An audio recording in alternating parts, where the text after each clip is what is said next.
வணக்கம். நெதர்லாந்து விவசாய முறை பற்றி பார்க்குறோம். நெதர்லாந்தில் மொத்த பரப்பளவு வந்து 41,850 சதுர கிலோமீட்டர். அதாவது தமிழ்நாட்டில் 1,30,000 சதுர கிலோமீட்டர் வந்து தமிழ்நாடு. இதில் 3ல் 1 மடங்கு சிறிய நாடு தான் நெதர்லாந்து. நெதர்லாந்தில் ஃபாரஸ்ட் ஏரியா வந்து 10.8%. அதாவது 1950 வந்து வெறும் 5.8% இருந்துச்சு. அப்படியே சுமார் 2 மடங்கு நெருக்கி வந்து அதிகமாகிருக்கு. அந்த அளவுக்கு ஃபாரஸ்ட்டை வந்து வளர்க்குறாங்க. அந்த நாட்டோட அதிகமாக வளரும் மரம்னு என்ன மரம்னா, குளிர் பிரதேசத்தில் நன்றாக வளரும் மரமான ஊசிலை மரமான சில்வர் ஓக் மரம் தான் அதிகமாக வந்து வளருது. அதுதான் அந்த நாட்டோட தேசிய மரமும் கூட. அங்கே வெப்பநிலை வந்து 2 டிகிரி செல்சியஸ்லேருந்து 22 டிகிரி செல்சியஸ் வரையிலும் இருக்குது. அங்கே 2 பெரிய அணைகள் வந்து இருக்குது. 32 கிலோமீட்டர் நீளமுள்ள ஒரு அணையும் 26 கிலோமீட்டர் நீளமுள்ள அணையும் 2 அணைகள் வந்து இருக்குது. 1935 வந்து அந்த அணைகள் வந்து கட்ட ஆரம்பித்தாங்க. அதுக்கடுத்து காளான் உற்பத்தியில் வந்து உலகத்திலேயே 2ஆம் இடத்துல வந்து இருக்குது. $216 மில்லியன் அளவுக்கு ஏற்றுமதி வந்து செய்கிறாங்க. உருளைக்கிழங்கு உற்பத்தியில் உலகத்திலேயே 6ஆம் இடத்துல வந்து இருக்காங்க. அதுபோக உருளைக்கிழங்கு குறைந்த பரப்பளவில் அதிக மகசூல் எடுப்பதில் முதல் இடத்துல வந்து இந்த நெதர்லாந்து இருக்காங்க. அதுபோக பால் உற்பத்தியில் வந்து $8.7 பில்லியன் அளவுக்கு வந்து ஏற்றுமதி செய்கிறாங்க. கேரட் உற்பத்தி உலகத்திலேயும் 2ஆம் இடத்துல வந்து இருக்காங்க. $7.2 மில்லியன் அளவுக்கு ஏற்றுமதி வந்து செய்கிறாங்க. திராட்சை உற்பத்தி உலகத்திலேயே 8ஆம் இடத்துல வந்து இருக்காங்க. $7 பில்லியன் அளவுக்கு வந்து ஏற்றுமதி செய்கிறாங்க. தக்காளி உற்பத்தி உலகத்திலேயே 2ஆம் இடத்துல வந்து இருக்காங்க. அதுவும் அதிகமாக வந்து ஐரோப்பிய நாடுகளுக்கு தான் அதிகமாக ஏற்றுமதி வந்து தக்காளியை செய்கிறாங்க. உலகத்திலேயே பூ உற்பத்தி செய்வதில் முதல் இடத்துல இருக்கிறது வந்து நெதர்லாந்து தான். அது ஐரோப்பிய நாடுகள், கனடா, ரஷ்யா, ஏன் வளைகுடா நாடுகளுக்கு கூட ஏற்றுமதி வந்து செய்கிறாங்க. இது பூ உற்பத்தி வந்து ஏற்றுமதி வந்து செய்கிறாங்க. அந்தளவுக்கு அதிகமாக வந்து விளைவிக்கிறாங்க.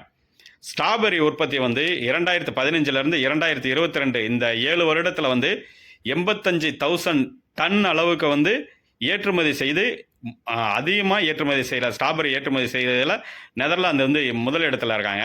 அதுபோக குடைமிளகாய் ஏற்றுமதி செய்கிறதுல உலகத்திலேயே 11ஆவது இடத்துல வந்து இருக்காங்க. அதுக்கடுத்து ஆர்கானிக் விவசாய முறை பண்ணுறதுல வந்து 2006 வரையிலும் வெறும் 6% வந்து இருந்தாங்க. இப்போ 2024 வந்து 10% அளவுக்கு வந்து அதிகமாக வந்து ஆர்கானிக் விவசாயம் செய்கிறாங்க. அதில் அந்த ஆர்கானிக் விவசாயம் பண்ணுறவங்க வந்து பெரும்பாலும் பன்றிகள் மாடுகளை வளர்க்கும் பெரிய முதலாளிகள் அதிகமாக வந்து ஆர்கானிக் விவசாயம் செய்கிறாங்க. சோயாபீன் உற்பத்தி பண்ணுறதுல உலகத்திலேயே 9ஆவது இடத்துல வந்து இருக்காங்க. அதேமாதிரி உலகத்திலேயே அதிகமான இயந்திரங்களை பயன்படுத்தும் நாடுகளில் 6ஆவது இடத்துல வந்து இருக்காங்க. அந்த அளவுக்கு, அதாவது நெல் அறுவடை பண்ணுறதா இருந்தாலும் சரி, எல்லாமே மேனுவல் அறுவடைக்கு இடம் கிடையாது. எல்லாமே இயந்திர அறுவடை தான், இயந்திர நடவுதான். அதனால தான் இயந்திரம் உற்பத்தி பயன்படுத்தும் இடத்துல வந்து 6ஆம் இடத்துல வந்து இருக்காங்க. விவசாயத்துக்கு தேவையான இயந்திரத்தோட உதிரி பாகங்கள் விற்பனை செய்வதில் உலகத்திலேயே 3ஆம் இடத்துல வந்து இருக்காங்க. அந்த அளவுக்கு ஸ்பேர் பார்ட்ஸ் வந்து இயந்திரத்தோட ஸ்பேர் பார்ட்ஸ் வந்து அதிகமாக வந்து விற்பனை செய்கிறாங்க.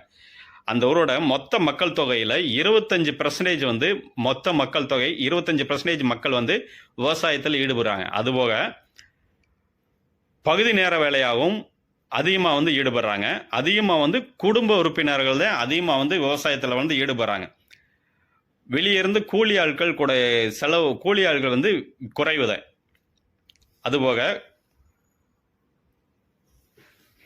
இந்த விவசாய முறையெல்லாம் எப்படி சாத்தியமாச்சுன்னா, அவங்க பயன்படுத்துறது எல்லாமே பாலிஹவுஸ், கிரீன் ஹவுஸ், இந்த மெத்தடில் தான் அதிகமாக வந்து விவசாய முறை பண்ணுறாங்க. இந்த மேலே சொன்ன இந்த காய்கறிகள் இது எல்லாமே பாலிஹவுஸில் தான் அதிகமாக வந்து ஆரோஸ் பண்ணுறாங்க. அதனால தான் அதிகமாக வந்து உற்பத்தி செய்து எக்ஸ்போர்ட் வந்து பண்ணுறாங்க. டிம்பர் மரங்களை வந்து அதிகமாக வந்து இம்போர்ட் தான் பண்ணுறாங்க. டிம்பர் மரங்கள் அதிகமாக எக்ஸ்போர்ட் பண்ணல. அது போதுமான அளவுக்கு கிடையாது ஃபாரஸ்ட் ஏரியா. அதுதான் காரணம். அங்கே கூலியாள் வந்து மிக மிக குறைவு. இயந்திரங்களோட பயன்பாடு தான் அதிகம். நவீன முறையில் அதிகமாக பயன்படுத்துறதுல இந்த நாடு தான் முதலிடம். அதே மாதிரி இது அடுத்த பதிவு வந்து அதிகமான நிலப்பரப்பில் அதிகமான கூலியாளை வச்சு பண்ணுற நாடை பற்றி நம்ம அடுத்த பதிவில் வந்து நம்ம விரிவாக வந்து பார்க்கலாம்.